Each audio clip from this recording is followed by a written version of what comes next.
बिस्मिल्लाहिर्रहमानिर्रहीम अस्सलाम वालेकुम। देखिए, ये मनाजिर जो आपकी स्क्रीन पर आ रहे हैं, ये बहुत बड़ा इस वक्त इसराइल को सरप्राइज मिला है ईरान की जानिब से।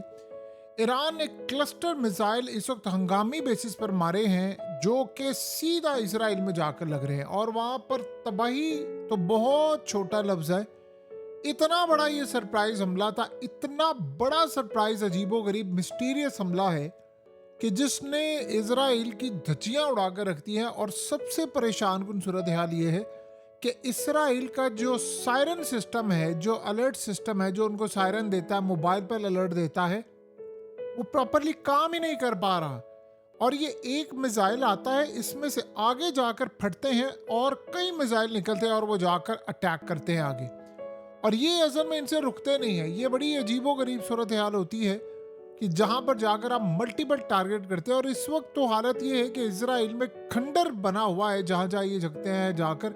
और खाली ये मामला नहीं है कि ये मिसाइल आकर लगे, उसके साथ आप ये मनाजिर देखें, हिजबुल्लाह ने भी अटैक कर दिया है और उनके रॉकेट्स भी, उन्होंने कहा जी हमने सरप्राइज अटैक किया है इसराइल पर इस वक्त।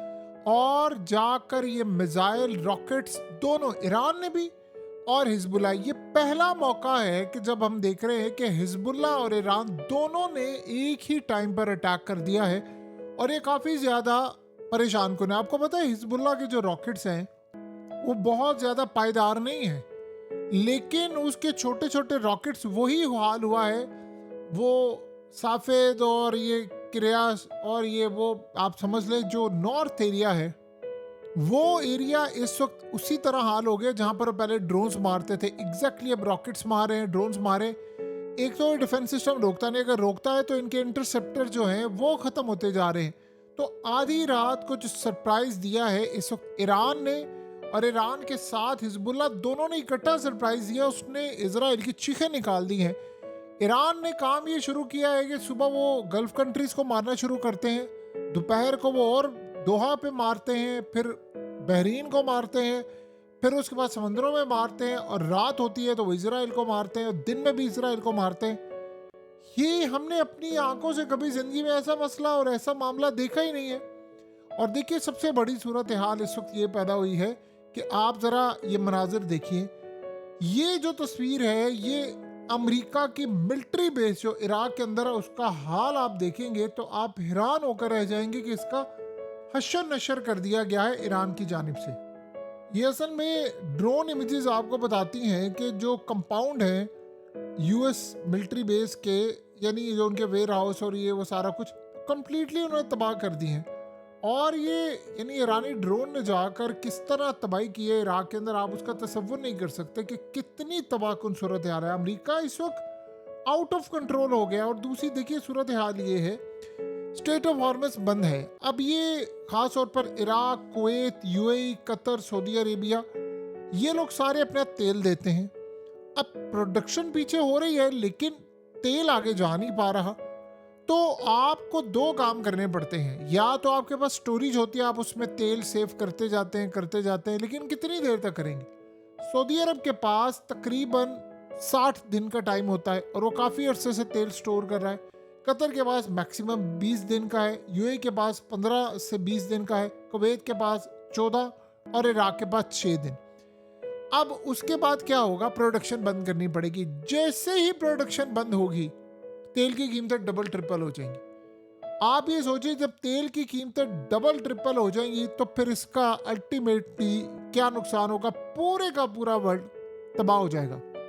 ओमान ने इस वक्त कहना शुरू किया है कि इमीडिएटली ये जंग बंद करें, बस इनफ इज इनफ हो गया। पहली तगड़ी आवाज आई है ओमान की जानिब से, उन्होंने कहा इस जंग को बंद करें। अब इस जंग को हर सूरत बंद करना पड़ेगा, ये आउट ऑफ कंट्रोल हो रही है। इसका मतलब है कि जंग बंद करने के लिए वो अमेरिका को रोकेंगे कि आपने अटैक नहीं करना। देखिए, मसला ये सारा हुआ है कि इस वक्त ईरान ये कह रहा है कि हमने किसी सूरत भी अब पीछे नहीं हटना, किसी सूरत पीछे नहीं हटना, हम अटैक करेंगे, हम मारेंगे और बड़ी तबाही होगी। हिजबुल्लाह ने उधर अटैक करना शुरू कर दिया है और काफ़ी हद तक इस वक्त मामला ख़राब है। लेकिन इस सारी सूरत हाल में अगर हम देखें तो काफ़ी ज़्यादा मामला अमेरिका के लिए भी ख़तरनाक है। और सबसे बड़ा मसला ये हुआ है कि अब ईरान ने वार्निंग जारी की है अजरबैजान को, यानी फौज की जानिब से उनकी वार्निंग जारी हुई है कि आप इजराइलियों को निकालें जो हमारे मुल्क के और हमारे लोगों के लिए खतरा है, वरना इस सारी सूरत हाल में फिर हम आपको नहीं छोड़ेंगे। यानी अब आप ये सोचें कि उनको भी क्लियरली धमकी दे दी गई है कि अब आपने क्या करना है। काफ़ी ज़्यादा इस वक्त परेशानी का माहौल है हर जगह पर। इसराइल ने भी इस वक्त ईरान में अटैक करना शुरू किया है और जाहिर सी बात है ये भी काफ़ी ज़्यादा परेशान सूरत हाल है। देखिए, इसराइल के जो प्राइम मिनिस्टर है नेतन्याहू, उसने कह दी मैं तो पीछे नहीं हटने वाला, मैं तो अटैक करूंगा और मैं ये ऑपरेशन एंड तक लेकर जाऊंगा। लेकिन आप फिर अंदाज़ा कर लें, अगर आप जब एंड तक लेकर जाने की बात करेंगे तो फिर लड़ाई जो है वो बहुत ज़्यादा ख़तरनाक होगी। तो अब अमेरिका ने भी कह दिया है कि हम भी अटैक करेंगे ईरान के ऊपर, हम भी बड़ी तबाही मचाएंगे। जब ये सारे अटैक करने को तैयार हैं तो बताएं फिर क्या होगा। अब ईरान ने कहा है कि हमने हाइफा के अंदर जो रिफाइनरी है ऑयल की, उस पर खैबर शिकन मिसाइल मारे हैं, और इन्होंने तेहरान में रिफाइनरी पर अटैक किया है, तो हमने हाइफा पर अटैक करके हिसाब किताब इनका बराबर किया है। तो उन्होंने आज वाकई जो बड़े तबाहकुन खैबर शिकन मिसाइल मारे हैं, उन्होंने फतेह मिसाइल मारे हैं और उन्होंने 7 कदर मिसाइल मारे हैं। ये काफ़ी ज़्यादा इस वक्त सूरत हाल अमरीका के लिए परेशान है और इसराइल के लिए परेशान कौन है कि अब इसको हम टैकल कैसे करें। ये हो नहीं पा रहा और ये जंग रोकने की वो तैयारी भी नहीं करे। देखिए, आज हुआ ये है कि ईरान में जहाँ से साफ पानी का पूरा प्लांट लगा हुआ है, वहाँ से अमेरिका ने अटैक किया। उन्होंने कहा साथ एक और कंट्री ने भी उनका साथ दिया है। ये नहीं पता कि क्या सूरत हाल है क्या नहीं, लेकिन अब मसला ये है कि गल्फ कंट्रीज की जो लाइफ लाइन है वहाँ फ्रेश वाटर नहीं है।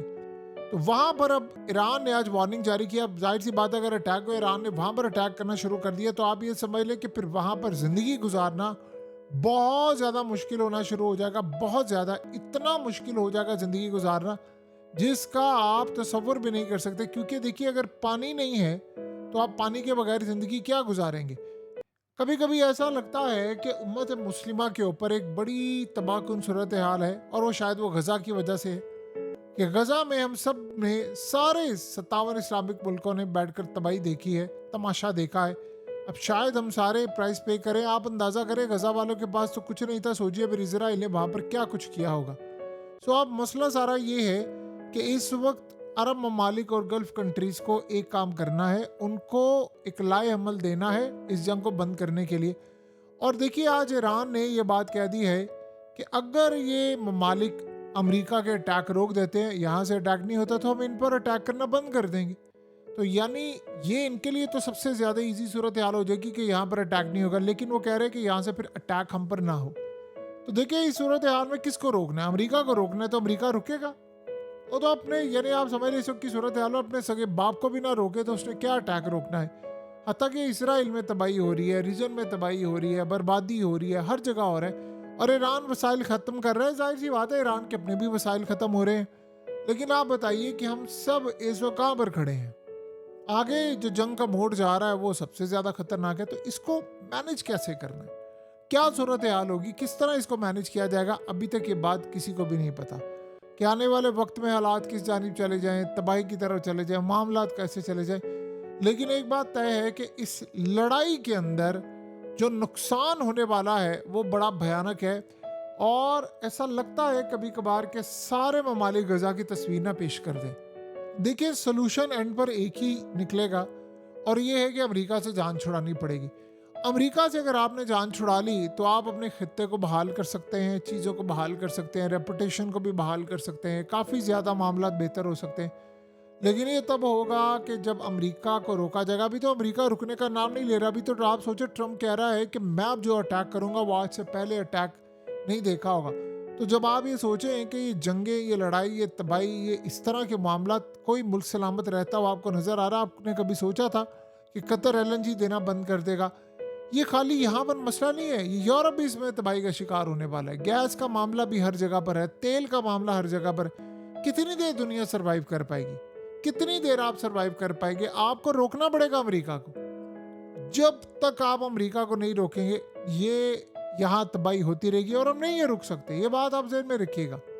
अमेरिका को आपको हर सूरत रोकना पड़ेगा, क्योंकि उसने इजराइल की वजह से जंग छेड़ी है और ये सारे उसकी लपेट में आ रहे हैं। अगर कोई ये सोच रहा है कि कोई मुस्लिम कंट्री अब दोबारा बीच में आए और ईरान से लड़ाई कर ले, तो ईरान इस वक्त देखे जो ईरान की जद में आएगा ईरान उसको अटैक करेगा, टारगेट करेगा। और बाकी सूरत हाल अब देखने वाली होगी कि कौन कहाँ पर खड़ा है। लेकिन शायद अब इसराइल की भी तबाही है, बाकी भी तबाही है, वो ईरान पर भी तबाही कर रहे हैं। लेकिन सवाल ये पैदा होता है कि इस सारी तबाही के बावजूद अमेरिका से कब जान छुड़ाई जाएगी, क्योंकि मुसलमानों को अब अमेरिका से जान छुड़ानी पड़ेगी, तभी जाकर उनका कुछ भला होगा, अदरवाइज तबाही और बर्बादी है।